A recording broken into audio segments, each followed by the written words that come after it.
Welcome students. Today we are going to discuss colloids or colloidal state.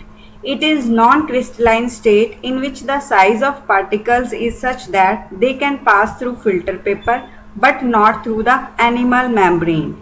For example, milk, butter, gelatin, starch solution, etc. Next is distinction between true solution, colloids and suspension. First property is nature. True solutions are homogeneous in nature, colloidal solutions are heterogeneous, and suspensions are also heterogeneous. In true solutions, particle size is less than 10⁻⁹ meter or 1 nanometer, and of colloidal solution, particle size is lie between 10⁻⁹ to 10⁻⁶ meters, or in suspension it is more than 10⁻⁶ meters or 1000 nanometers. True solutions pass through the filter paper as well as animal membrane. Colloidal solutions pass through filter paper but not through animal membrane. Suspensions do not pass through filter paper as well as in animal membrane. Particles in true solutions do not settle down, and similar in case of colloidal solutions, but in suspensions particles are settled down on standing. Particles of the two solutions are invisible, and in case of colloidal solutions, scattering of light by the particles is observed under the ultra microscope, and in suspension particles are visible through the naked eye or ultra microscope. True solutions diffuse quickly, colloidal solutions diffuse slowly, but suspensions do not diffuse. True solutions are clear and transparent, colloidal solutions are translucent, and suspensions are opaque. For example, in true solution is a salt solution, colloidal solution of starch solution. Suspension is muddy water. Next is dispersed phase and dispersion medium. In true solution, there are two components in case of binary solution. One is solute and other is solvent. Similarly, in case of colloidal solution, there are dispersed phase and dispersion medium. What do you mean by a dispersed phase? Dispersed phase are the colloidal particles which are dispersed in the dispersion medium. Dispersion medium is the substance in which the colloidal particles are dispersed. Next is classification of colloids. Colloids are classified in three different ways. First is based on physical states of dispersed phase and dispersion medium. Second, based on nature of interaction between dispersed phase and dispersion medium. Third is based on type of particles of the dispersed phase. First classification is based on physical state of dispersed phase and dispersion medium. In this, the colloidal system is of 8 types.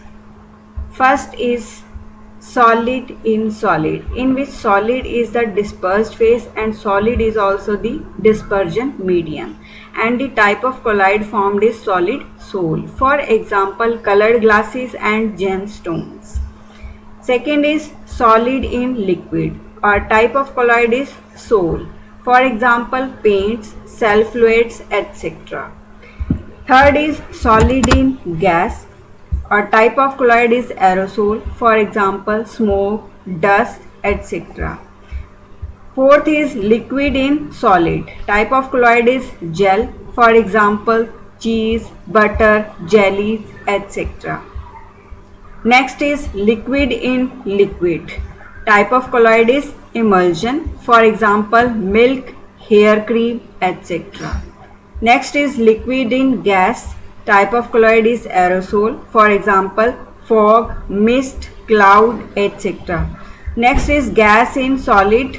Type of colloid is solid sol. For example, pumic stone, foam, rubber, etc. Next is gas in liquid. Type of colloid is foam. For example, froth, whipped cream, etc. Classification is based on nature of interaction between dispersed phase and dispersion medium. On this basis, colloidal sols are divided into two categories, lyophilic colloids and lyophobic colloids. Lyophilic means liquid loving. Substances like gelatin, gum, starch, etc., which when mixed with the suitable liquid as the dispersion medium directly form the colloidal sol, and these type of sols are called lyophilic sols. These are also called intrinsic colloids. Next is lyophobic colloids. Lyophobic means liquid heating. Such substances like silver sulfide or metals, etc., when simply mixed with the dispersion medium, do not form the colloidal sol. Their colloidal sols can be prepared only by special methods. Such sols are called lyophobic sols. Difference between lyophilic and lyophobic sols. Lyophilic sols are also called intrinsic colloids. These are prepared by directly mixing with liquid dispersion medium. Next is lyophobic sols are also called extrinsic colloids, and these are prepared by special methods. Lyophilic sols are quite stable, and lyophobic sols are precipitated by addition of small amount of electrolyte. Lyophilic sols are highly hydrated. Lyophobic sols are not much hydrated. Lyophilic sols are reversible in nature, and lyophobic sols are irreversible in nature. Lyophilic sols are formed by organic substances like starch, gum, protein, etc. Lyophobic sols are formed by inorganic materials like metals, their sulfides, etc. Lyophilic sols have viscosity much higher than that of medium. Medium here is dispersion medium. In case of lyophobic sols, viscosity is same as that of medium. In case of lyophilic sols, surface tension is lower than that of medium.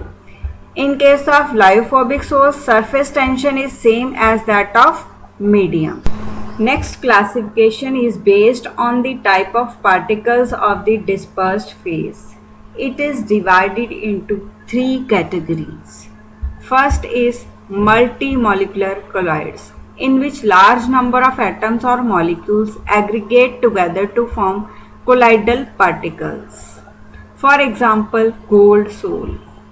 Next is macromolecular colloids. Macromolecules means big molecules which dissolve in suitable liquid to form colloidal particles.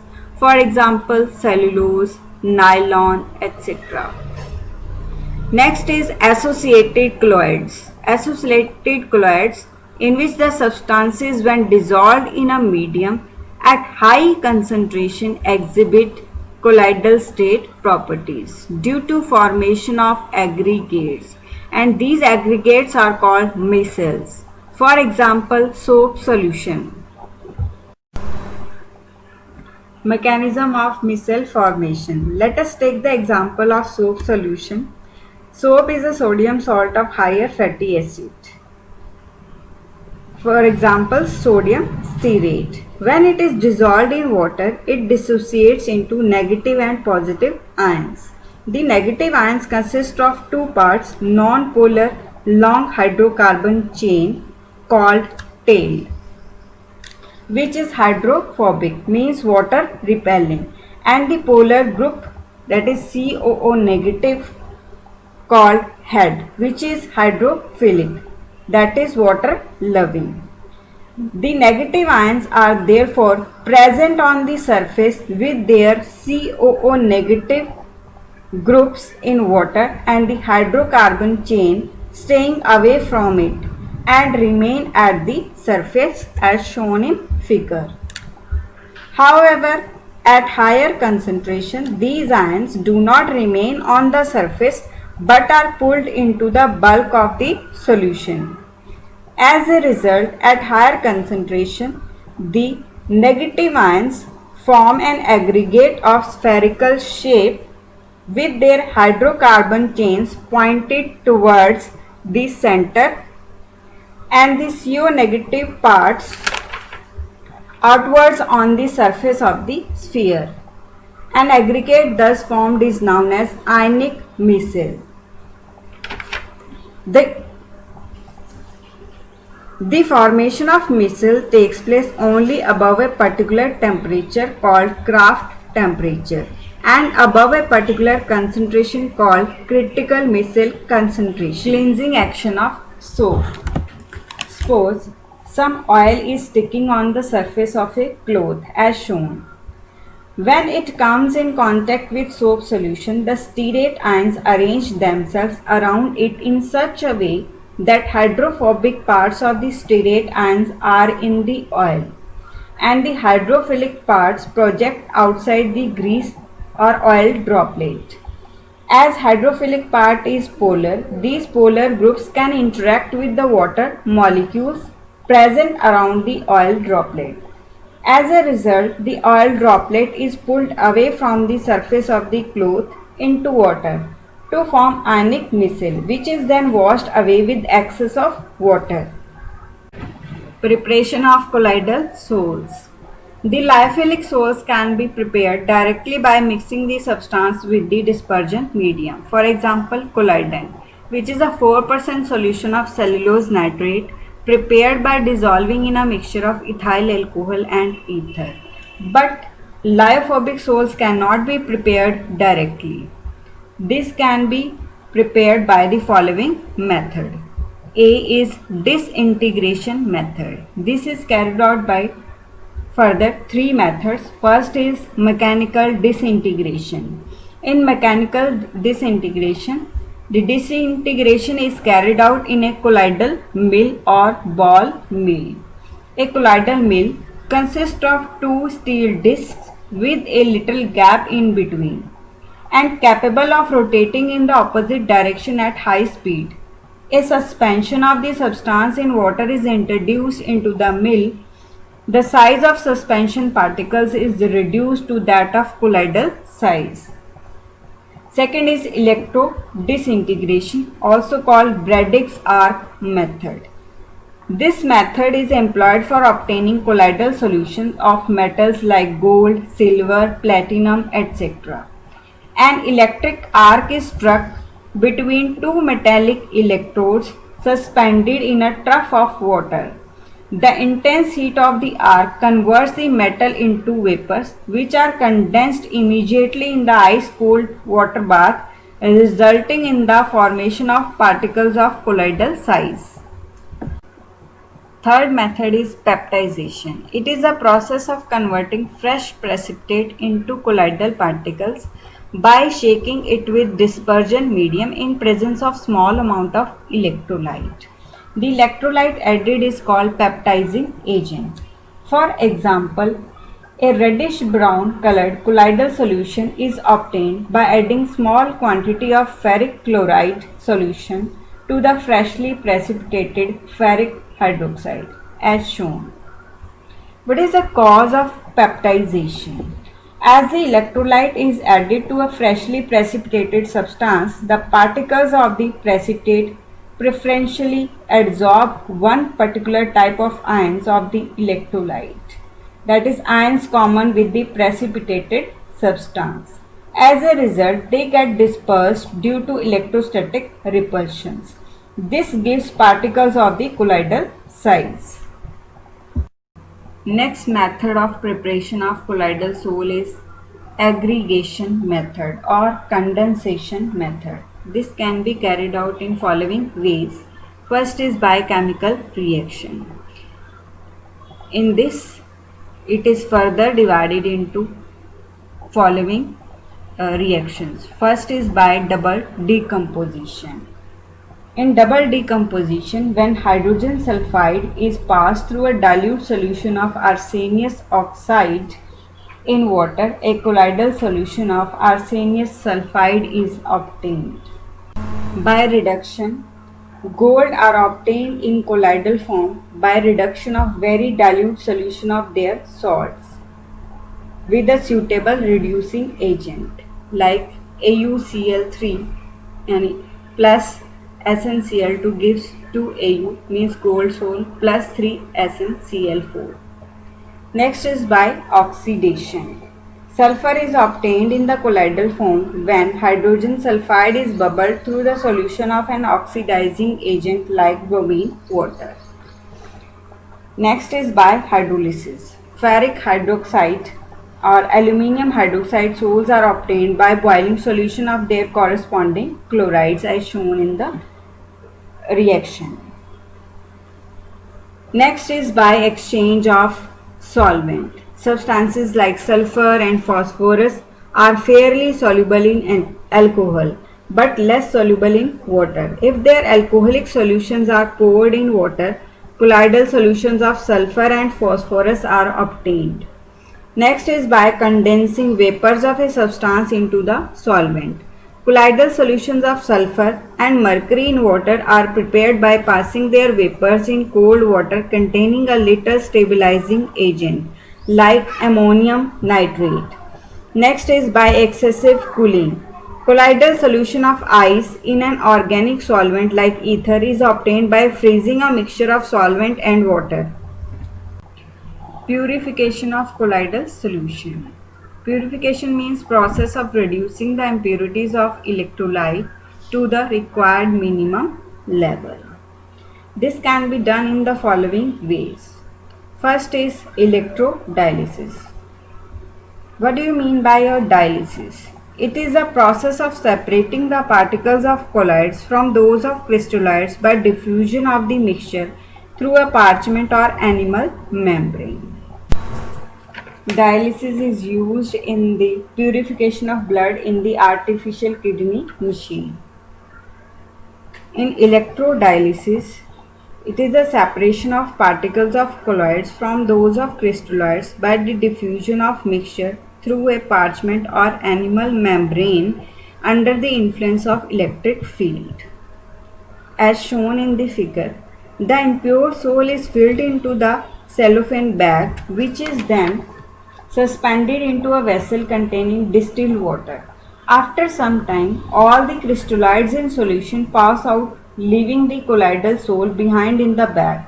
The distilled water is renewed frequently to avoid accumulation of the crystalloids, as otherwise they may start diffusing back into the bag.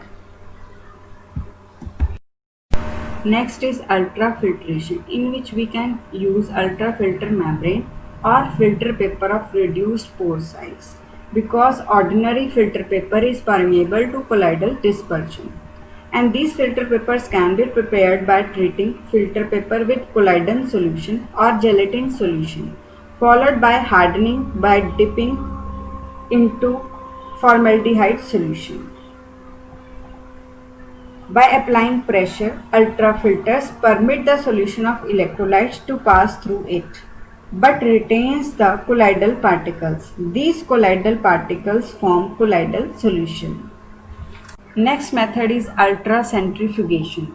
In this method, the impure sol is taken in a test tube, which is placed in an ultracentrifugation machine. In this machine, the tube is rotated at a very high speed.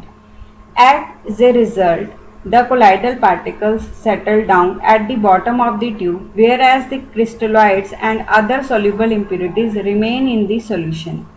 This solution is decanted off and the colloidal particles are remixed with the dispersion medium to give the pure colloidal sol.